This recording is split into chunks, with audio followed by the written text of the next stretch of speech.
Rain fell heavily that night, cold rain, the kind that makes empty stomachs hurt even more. Inside a tiny old house at the edge of the city, a poor couple quietly prepared dinner. Simple soup, dry bread, nothing expensive, but warm, peaceful, enough. The husband's name was Yusuf, a tired factory worker with rough hands and kind eyes. His wife, Halima, worked sewing clothes for neighbors late into the night. They weren't rich, not even close, but despite difficult life, their home still carried warmth. The kind warmth poor people sometimes protect better than wealthy ones. That night, just as Halima placed soup onto the table, a strange noise came from the kitchen window. Small noise, quick. Yusuf frowned immediately. "Did you hear that?" Halima nodded nervously. Another sound, metal moving softly, then silence. Yusuf slowly stood up and walked toward the kitchen carefully. The old wooden floor creaked under his steps. Rain hit the windows loudly outside. And then he froze, because standing near the kitchen shelf, holding half a loaf of bread with trembling hands, was a tiny little girl, no older than 8, soaked from rain, thin, dirty clothes, barefoot, terrified. The moment she saw Yusuf, the bread slipped from her hands onto the floor. Her whole body started shaking, like a frightened animal expecting punishment. Halima stepped into the kitchen too, then immediately covered her mouth in shock, because the child looked painfully hungry, not mischievous, not dangerous, hungry, very hungry. The little girl quickly tried speaking through panic. I'm sorry. I wasn't taking much." Her voice cracked from fear and exhaustion. Yusuf stared at her silently for several seconds, and suddenly, his anger disappeared completely. Because no child steals bread for fun, only desperation. Halima slowly approached the girl, carefully. "What's your name?" she asked softly. The child hesitated, then whispered, "Malika." Halima noticed tears mixing with rainwater across the girl's dirty face, and something inside her heart broke instantly. "When did you last eat?" Halima asked gently. Malika looked down silently. That silence answered everything. Without another word, Halima picked up the fallen bread, then quietly filled a small plate with hot soup, fresh bread, tea, simple food. But the moment Malika smelled it, her eyes filled with tears again, real tears, because hunger makes ordinary food feel like mercy. The little girl sat carefully at the table, eating too quickly at first, almost choking, as if afraid someone might suddenly take the food away. Yusuf and Halima watched silently, heartbroken, because no child should eat with that kind of fear. "Where are your parents?" Yusuf asked quietly. Malika's hands stopped moving instantly. Silence filled the tiny kitchen, heavy silence. Then very softly, without looking up, she whispered, "They're dead." Halima immediately looked away emotionally, because some pain enters a room quietly but changes the air completely. Yusuf sat down slowly across from the little girl. "And where do you sleep?" Malika shrugged weakly. "Anywhere." Rain continued falling outside. Cold wind pushed softly against the old windows. And suddenly, the tiny house felt warmer than ever before. Because sometimes, real humanity appears in moments nobody expects. When Malika finally finished eating, she stood up quickly, ready to leave, ready to disappear back into darkness again. But before she could move, Halima gently placed another bag of bread and food into her tiny hands. "Take this too," she whispered. Malika stared at the bag in shock, as if kindness itself confused her. Then, quietly, almost fearfully, she asked, "You're not angry?" Yusuf looked at the frightened child carefully, then answered softly, "No child should steal food to survive." And for the very first night that night, Malika cried openly, not from fear, from kindness. After that night, Yusuf and Halima couldn't stop thinking about the little girl, even while working, even while eating, even while trying to sleep. They remembered the same image: tiny, trembling hands holding bread, hungry eyes filled with fear, and the painful way she asked, "You're not angry?" Because children only ask questions like that when life has been cruel to them for too long. The next morning, Halima quietly packed extra bread before Yusuf left for work. "What's that for?" he asked softly. Halima avoided his eyes slightly. "Just in case she comes back." Yusuf didn't answer, but deep down, he hoped she would. Days passed quietly. Rain finally stopped. Cold weather remained. And every evening, Halima found herself glancing toward the kitchen window unconsciously, waiting, listening. But no one came. Then, one late night, just as Yusuf finished repairing an old chair near the stove, they heard it again, a tiny sound near the kitchen, very soft, almost careful. Halima immediately stood up. Yusuf walked toward the kitchen slowly, and there she was, Malika, standing near the same window, frozen like a frightened deer.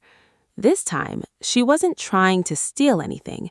She simply stood there silently, cold, hungry, unsure, as if she wanted to come back but didn't believe she was allowed to. Halima's heart broke instantly. "You came back," she whispered gently. Malika lowered her eyes immediately. "I'm sorry." "Why are you apologizing?" Yusuf asked softly. The little girl looked confused by the question, because children who survive alone often apologize for existing. "I thought maybe you would be angry if I came again." Halima walked closer carefully, then gently touched the girl's freezing hands. They were ice cold. "Have you eaten today?" Halima asked quietly. Malika shook her head slowly. Without another word, Halima brought warm soup again, fresh bread, tea. This time, Malika ate slower, still hungry, but less afraid. And somehow, that small difference made Yusuf emotional, because trust was beginning to appear. Tiny, fragile trust. While eating, Malika quietly glanced around the house. Small home, old furniture, simple life. Yet something about it fascinated her. Warmth, safety, peace. Things orphaned children notice immediately. "You live here alone?" she asked carefully. Yusuf smiled faintly. "With my wife." Malika looked down at her soup silently for a moment, then whispered something so softly Halima almost didn't hear it. "It feels nice here." Those words filled the tiny kitchen with painful silence, because suddenly both adults understood something heartbreaking. This child had probably never experienced a real home before. Later that night, as Malika prepared to leave again, Halima packed even more food carefully into an old cloth bag: bread, fruit, warm boiled eggs. Simple things, but to a hungry child, it looked like treasure. Then Halima hesitated slightly before asking, "Where do you sleep at night?" Malika froze. Her eyes immediately became guarded again, fear returning instantly. Because surviving children learn dangerous lessons early. Never tell people too much. Never trust too quickly. So instead of answering, she quietly stepped backward toward the door. "I should go." Yusuf and Halima exchanged sad looks, because they understood. The world had already taught this child to fear adults. Still, before leaving, Malika suddenly turned back very carefully, almost shyly, then whispered, "Thank you for not treating me badly." And just like that, she disappeared into the cold, dark streets again. Halima stood silently near the doorway long after she left, eyes full of tears, because deep inside, a painful feeling was growing stronger every day. The feeling that somewhere out there, that tiny little girl was surviving completely alone. And maybe if nobody stopped her soon, the streets would eventually destroy her. After Malika's second visit, everything changed inside Yusuf and Halima's hearts. The tiny girl no longer felt like a stranger. Now, every cold night made them worry. Every rainstorm made them imagine her outside alone somewhere, hungry, afraid, trying to survive. And strangely, the little house felt emptier after she left. A few days later, Halima quietly folded an old blanket and placed it near the kitchen shelf, just in case. Yusuf noticed immediately. "You think she'll come again?" he asked softly. Halima nodded. "I hope so." That answer carried more emotion than words, because without fully admitting it yet, both of them already cared deeply about the child. Then, one freezing evening, the sound finally came again, soft tapping near the window. Yusuf stood immediately, but this time something felt different, nervous, urgent. When he opened the kitchen door slowly, Malika stood outside breathing heavily, terrified. And beside her, holding tightly onto her sleeve, was a tiny little boy, no older than 5, thin, dirty, shivering uncontrollably from cold. Halima covered her mouth in shock instantly, because suddenly everything made sense. The stolen bread, the desperation, the fear. Malika wasn't surviving only for herself. She had been feeding someone else too. The little boy hid behind her immediately after seeing adults, eyes full of fear. Exactly the same fear Malika carried when they first met. "This is my brother," Malika whispered nervously. Her voice trembled badly now. "I didn't want him to stay outside anymore." Halima felt tears filling her eyes instantly, because despite being just a child herself, Malika had spent all this time protecting another child. Yusuf slowly crouched down near the little boy carefully. "What's your name, son?" The boy said nothing, only held tighter onto Malika's hand. "He doesn't talk much anymore," Malika whispered sadly. "People shout at us when they see us." Silence filled the doorway heavily, because some pain enters quietly, but destroys hearts completely. "Please," Malika said quickly, "we won't steal anything. We'll leave after warming up." Those words nearly broke Halima emotionally, because no child should speak like that, like a burden, like someone unwanted everywhere. Without another word, Halima immediately brought both children inside. Warm air surrounded them instantly. The little boy stared around the house nervously, as if kindness itself felt unfamiliar. Yusuf quietly added wood into the old stove, while Halima prepared food quickly: soup, bread, hot tea with sugar. The little boy began eating almost desperately, tiny shaking hands holding bread tightly. And suddenly, Yusuf had to look away emotionally, because he realized something terrifying. If Malika had not stolen food before, her brother might have starved. That realization changed everything. After dinner, Halima brought warm water carefully, then gently washed dirt from the children's hands. Malika looked embarrassed immediately. "You don't need to do that," she whispered. But Halima smiled softly. "Yes, I do." And for the first time in a very long while, someone treated the two children not like street problems, but like human beings. The little boy slowly fell asleep near the stove afterward, warm for the first time in days, peaceful, safe. Malika sat beside him silently watching, as if still unable to believe this was real. Then, suddenly, she asked the question quietly, dangerously quietly. "Can we stay here tonight?" Silence filled the room instantly. Yusuf and Halima exchanged long emotional looks, because deep down, both already knew something important. If they let these children leave again, the streets would take them back forever. And maybe life brought them to this house for a reason. That night, almost nobody slept. Not because of noise, because of emotion.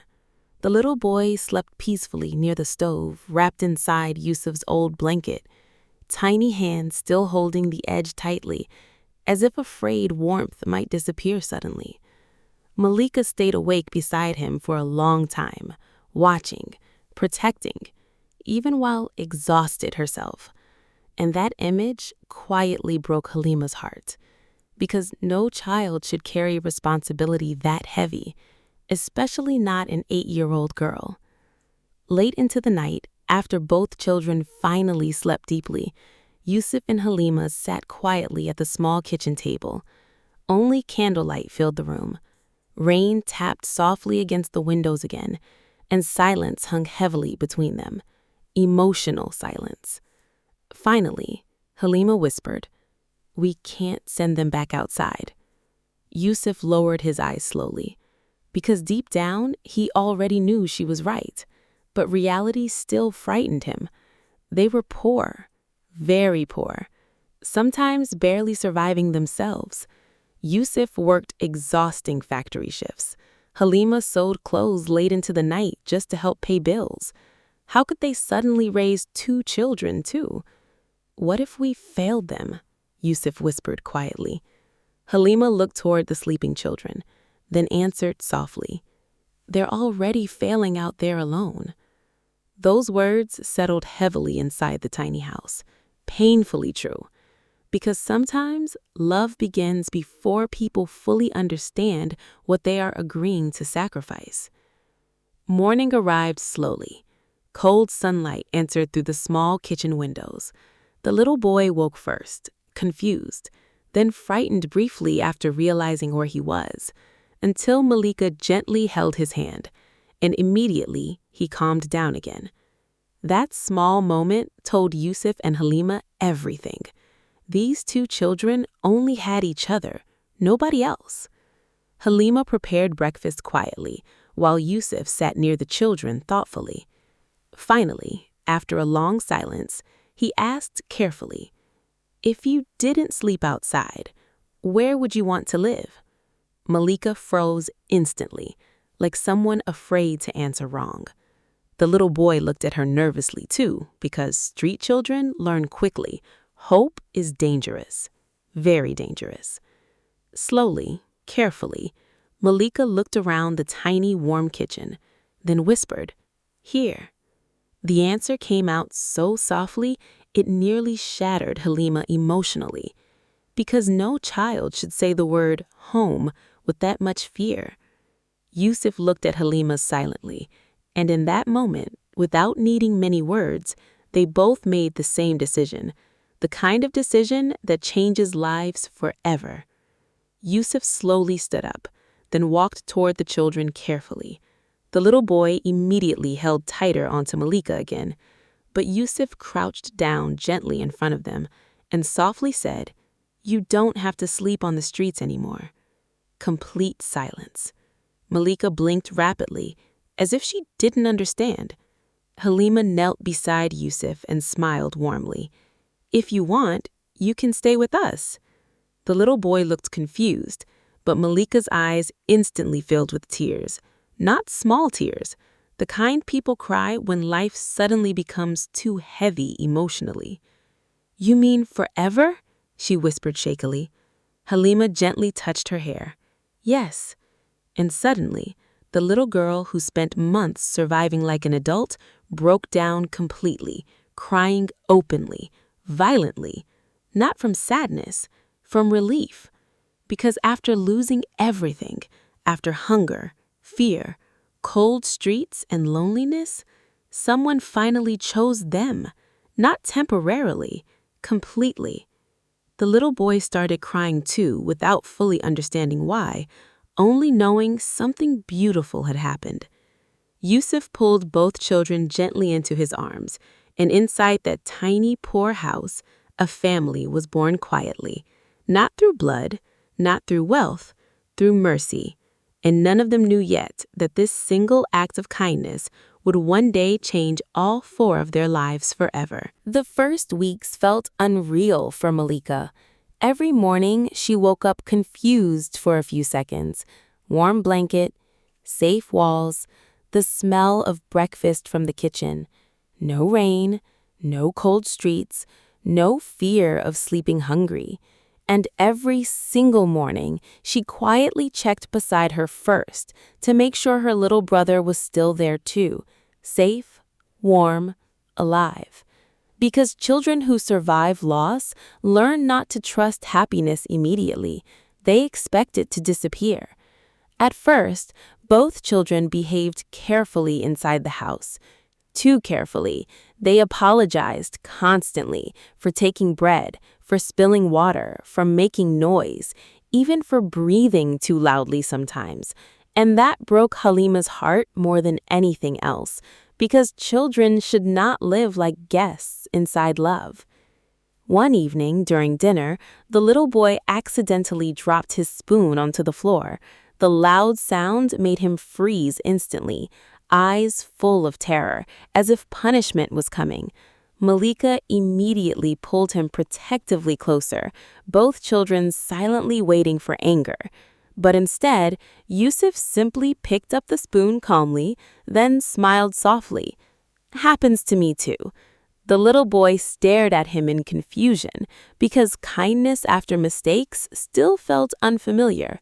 Slowly, very slowly, the children began relaxing. The little boy started talking more again, laughing sometimes, sleeping peacefully, and Malika, for the first time in years, started acting like a child instead of a survivor. Halima bought her 2 simple dresses from the market, cheap dresses, but when Malika saw them, she cried quietly while touching the fabric, because nobody had bought her clothes before, not new ones, not lovingly. One morning, Halima gently brushed Malika's hair before school registration. The little girl sat completely still, watching herself silently in the cracked mirror, then whispered softly, "No one ever brushed my hair before." Halima nearly cried right there, because children remember the absence of tenderness forever. A few days later, Yusuf officially registered both children for school. The principal looked surprised seeing them, especially after hearing they were homeless before. "Are they your children now?" the principal asked carefully. Yusuf looked at Malika and her little brother standing beside him nervously, then answered proudly, "Yes." That single word changed something deep inside both children forever. Mine. Family. Belonging. Things every child deserves to hear. School was difficult at first. Malika struggled to trust other children. The little boy stayed silent most days, and some classmates cruelly mocked their old clothes. But every evening, Yusuf sat with them patiently helping with homework, even after exhausting factory shifts. Halima stayed awake sewing uniforms late into the night. And slowly, the children improved, not only at school, inside themselves. One night, while helping Malika practice reading, Yusuf suddenly told her softly, "Study hard." "Why?" she asked quietly. Yusuf smiled gently, "So nobody can ever force you back into survival again."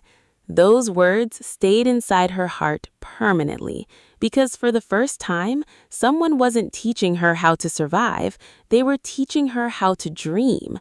Years passed slowly after that. The tiny house remained poor, sometimes painfully poor. Bills difficult, winters cold, Food simple, but despite everything, the house became filled with something priceless: love.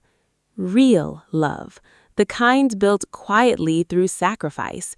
And every night before sleeping, Malika secretly promised herself one thing.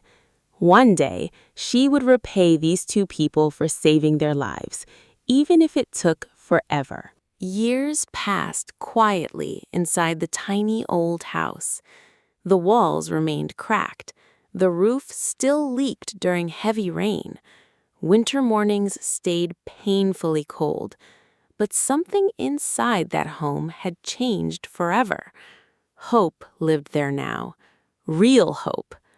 Malika grew taller every year, smarter too, and her little brother, Amir, slowly transformed from a frightened, silent child into a bright, energetic boy full of curiosity. The streets no longer lived inside their eyes, because Yusuf and Halima gave them something stronger than fear: a future.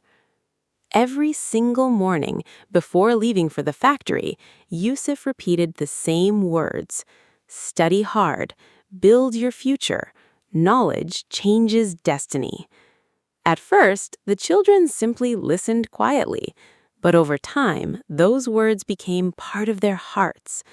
Malika studied harder than anyone in her class, not because she loved competition, because she remembered hunger, cold nights, fear, and she never wanted her family to suffer like that again. Sometimes classmates mocked her old clothes or her worn backpack, but Malika stayed silent, because children who survive difficult lives usually mature faster than cruelty.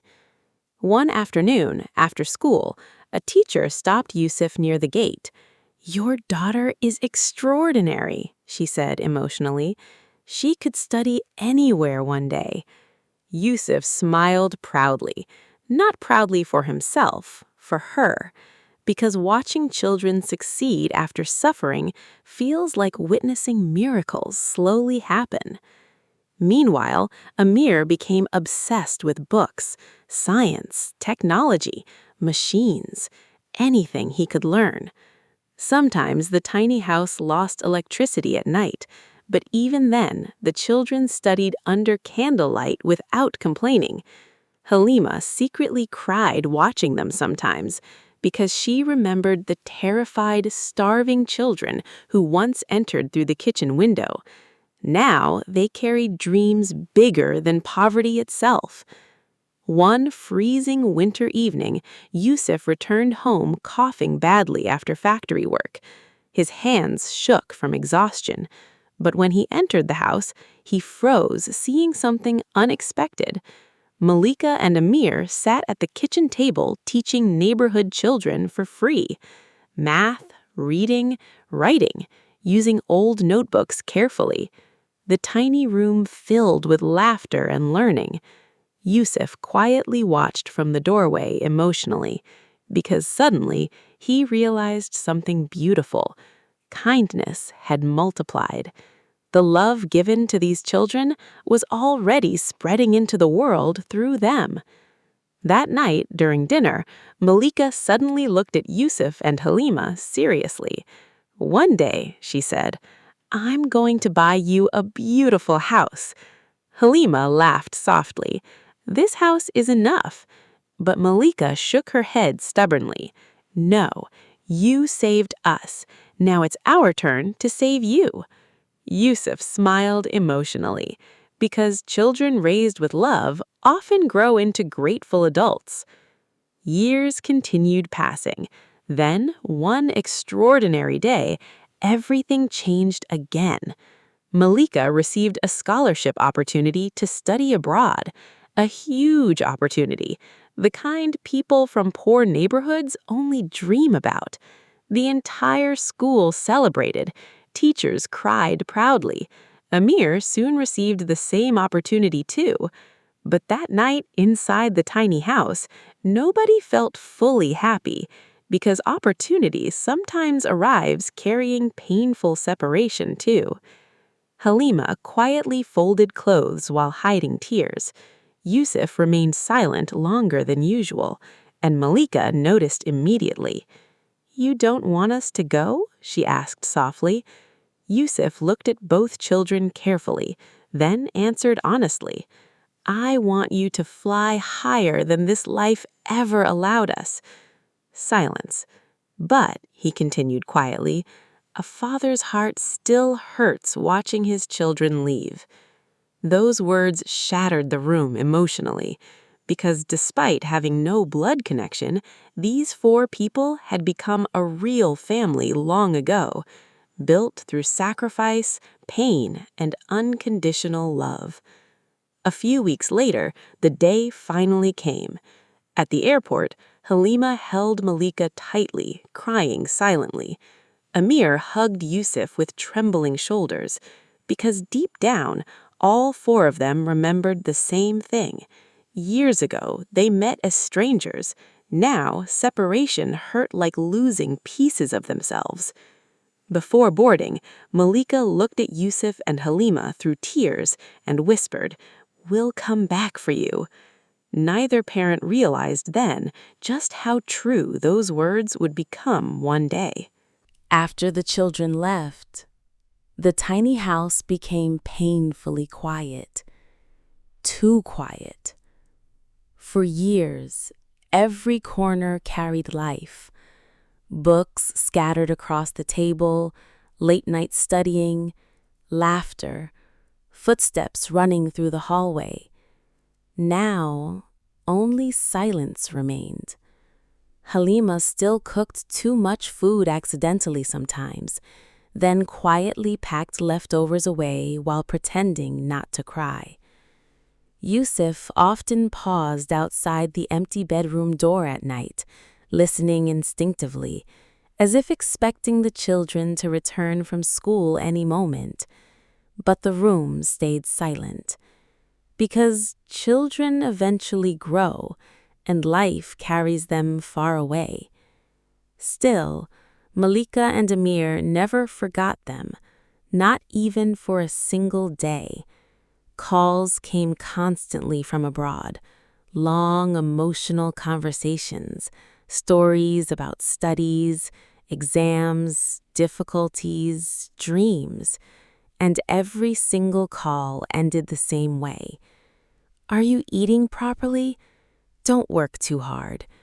We miss you."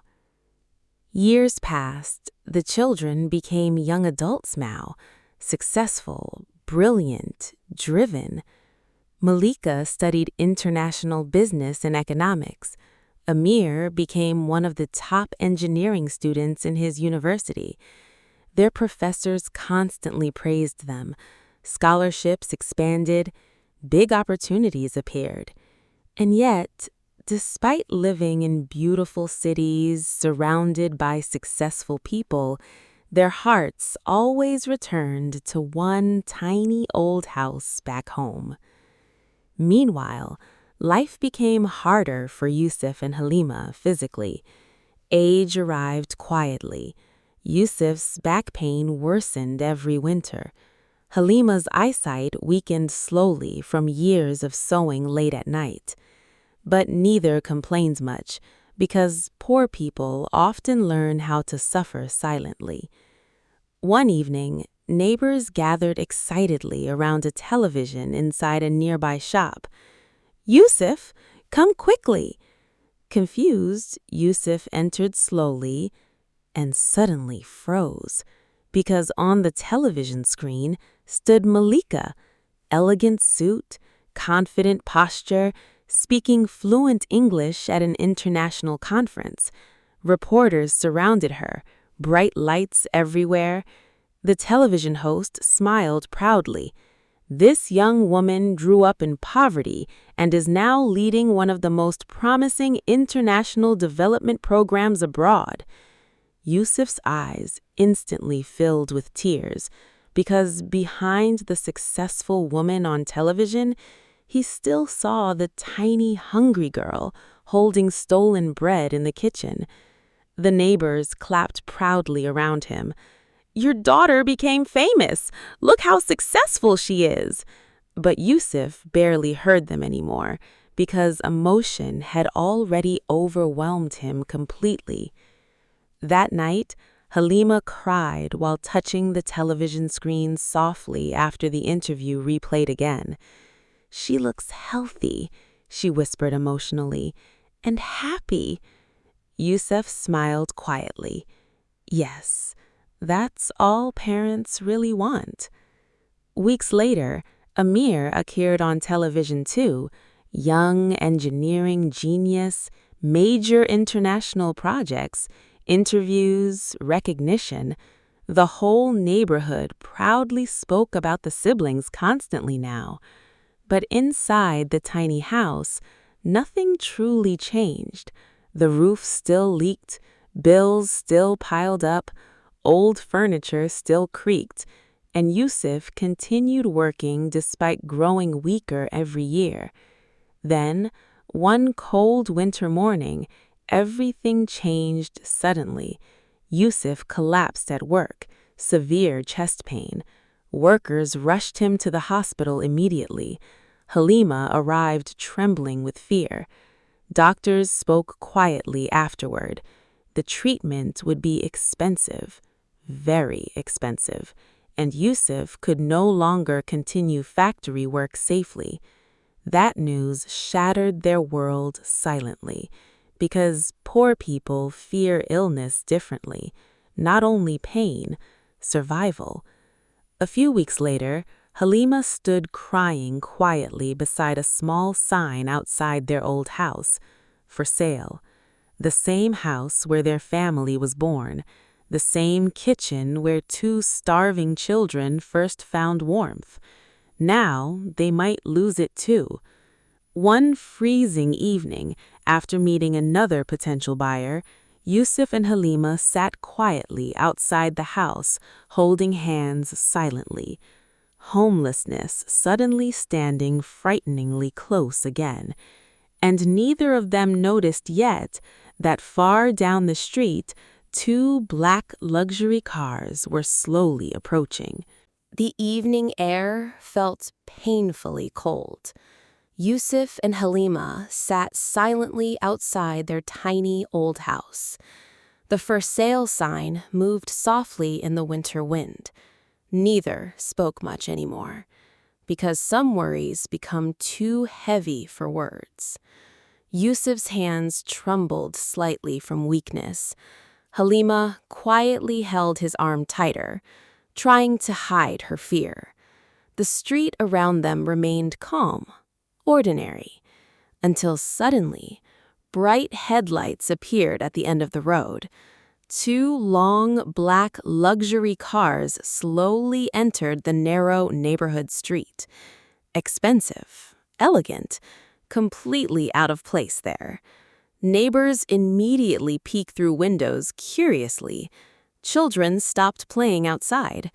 People whispered nervously, "Who came here? Some rich officials?" The cars slowly stopped directly in front of Yusuf's tiny house. Silence filled the street instantly. Uniformed security guards stepped out first. Then, drivers opened the back doors carefully. Yusuf and Halima exchanged confused looks, because people like this never visited poor neighborhoods. Then, suddenly, a young woman stepped out of the first car. Elegant black coat, beautiful confident posture, tears already filling her eyes. And beside her, a tall young man stepped out too. The moment Yusuf saw them clearly, his breathing stopped. Because despite the expensive clothes, despite the years, despite the success, he recognized them instantly. Malika, Amir, their children. For one frozen second, nobody moved. Nobody breathed. Then, suddenly, Malika ran toward them crying uncontrollably. "Oh, Tajan! Anajan!" Her voice shattered the entire street emotionally. Amir ran beside her, equally broken. And the next moment, both children collapsed into Yusuf and Halima's arms, crying violently. Not elegant tears, not controlled tears. The kind people cry when love becomes too overwhelming to carry. Halima held Malika's face with shaking hands, still unable to believe it was real. "You came back," she whispered emotionally. Malika cried even harder hearing those words. "Of course we came back. How could we not come back?" Meanwhile, Amir hugged Yusuf tightly, trying to hide his own tears. But his shoulders shook uncontrollably, because years of distance suddenly disappeared in one moment. Neighbors watched silently from windows, crying too now, because everyone understood something beautiful was happening, something rare, real gratitude, real family. Malika suddenly noticed the for sale sign beside the house. Her face changed instantly. Pain, confusion, fear. "Why is the house being sold?" she asked shakily. Silence. Halima tried smiling weakly. "Your father became sick, and life became difficult." Before she could finish, Malika burst into tears again, because suddenly she realized something heartbreaking. While she built success abroad, the people who saved her were struggling alone, and that realization crushed her heart completely. Amir immediately turned toward the security guards. "Take the sign down," he ordered emotionally. "Right now." The sign disappeared within seconds. Yusuf looked confused. "But children? Where will we live now?" Malika gently held both of his hands, then whispered through tears, "With us." Yusuf blinked slowly. "What?" Amir smiled emotionally now. "We promised we'd come back for you." Silence. Heavy, emotional silence. Because suddenly, Yusuf and Halima remembered the airport years ago, the promise, the goodbye. And now, those children returned exactly as they said they would. Not empty-handed, not forgetting, not ashamed of where they came from, but carrying gratitude bigger than success itself. Malika carefully opened the car door. "Come with us," she whispered softly. Halima hesitated nervously, still overwhelmed, still confused. But the moment she stepped inside the warm, luxury car beside her children, she finally understood something unbelievable. The starving little girl who once stole bread to survive had returned powerful enough to protect the family who once protected her. And somewhere deep inside, life quietly completed a beautiful circle. The cars drove quietly through the glowing city at night. Yusuf and Halima sat silently in the back seat beside Malika and Amir, still overwhelmed, still unable to fully understand what was happening. Outside the windows, bright buildings passed, one after another. Luxury streets, beautiful lights, a completely different world from the tiny neighborhood they came from. But inside the car, all four people felt the same thing: home. Not because of wealth, because they were together again. Malika held Halima's hand tightly the entire ride, almost fearfully, as if letting go might make this moment disappear. Meanwhile, Amir quietly watched Yusuf beside him. His father looked older now, weaker, gray hair, tired eyes, and suddenly Amir remembered something painful. The man sitting beside him once worked exhausting factory shifts just so two homeless children could study. That realization nearly broke him emotionally. After almost an hour, the black cars finally slowed near enormous gates. The gates opened automatically, and Yusuf froze instantly because beyond the gates stood a breathtaking mansion glowing warmly under golden lights, massive gardens, beautiful fountains, elegant balconies, the kind of place people only see in movies. Halima covered her mouth in shock. Children? Who lives here? Malika smiled through tears. You do. Silence. Complete silence. Because some kindness returns so beautifully, people struggle believing they deserve it. When they entered the mansion, Yusuf and Halima walked slowly through the enormous home in disbelief. Everything looked unreal. Warm fireplaces, soft carpets, bright, elegant rooms. But suddenly, Halima noticed something that made her cry instantly. Inside the dining room hung a large framed photograph, old, faded slightly. The picture showed their tiny, poor kitchen from years ago. Yusuf, Halima, little Malika, little Amir, smiling together around soup and bread, the very first meal they shared as a family. Halima touched the frame with trembling fingers. You kept this? She whispered emotionally. Malika nodded through tears. It's the most important photo of our lives, because that tiny kitchen saved them, not only from hunger, from loneliness, from becoming lost forever. That night, the entire family ate dinner together inside the huge mansion, but strangely, the conversation kept returning to old memories from the little house. Burned soup, rain leaking through the roof, candlelight during electricity outages, school notebooks, tiny winter stove. And slowly, Yusuf realized something beautiful. Poverty never destroyed their family. Love protected it.